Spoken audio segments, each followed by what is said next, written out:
What's up everyone, it's Merlin, and in this video I'm going to be talking about the Toxicologist class in Spellbreak. Again, you start with your 4 scrolls, so you've got your passive and your 3 that you level up. Your passive, Corrosion, targets you hit lose 3 armor a second for 10 seconds. The first level upable, I guess, scroll is Bubonic Plague.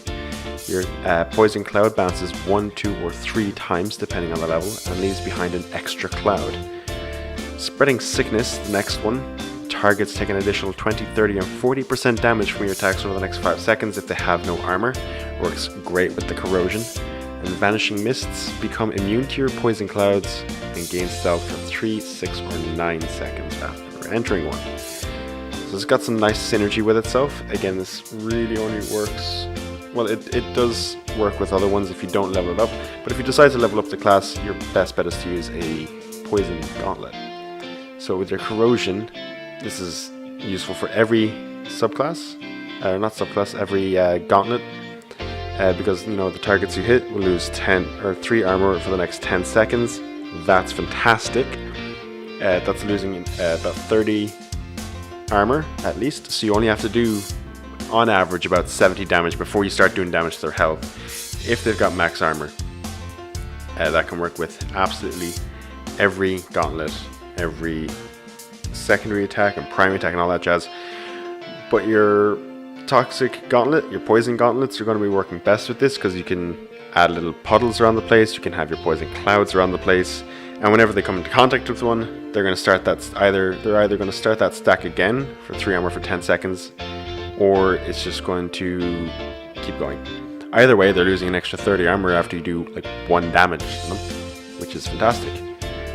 So Bubonic Plague, this is great because the poison clouds can, as you can see in some of the footage, they react with both fire, ice, and electric and wind.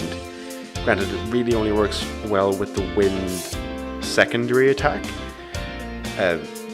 but it does have an interaction with them. And if you level it up to level 3, that's 4 clouds you have that you can interact with.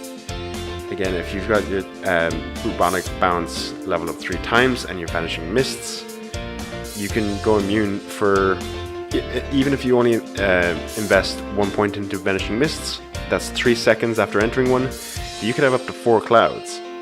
Easy, that's easy 12 seconds, and you've only put 1 perk point into Vanishing Mists.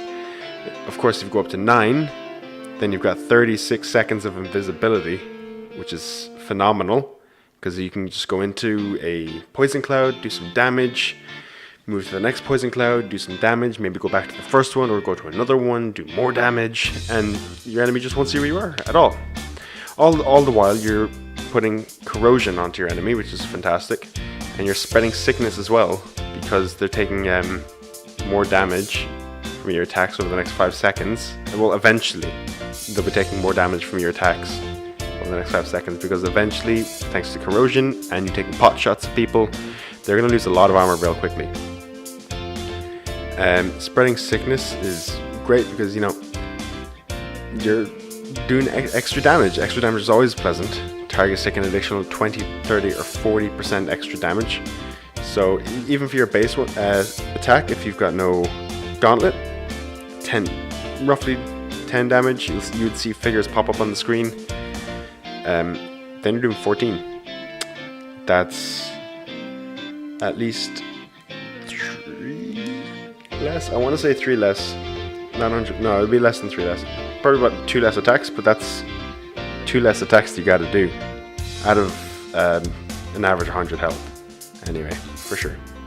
Again, that'll go up even further if you get like a strong Frost Gauntlet or a strong any gauntlet, really.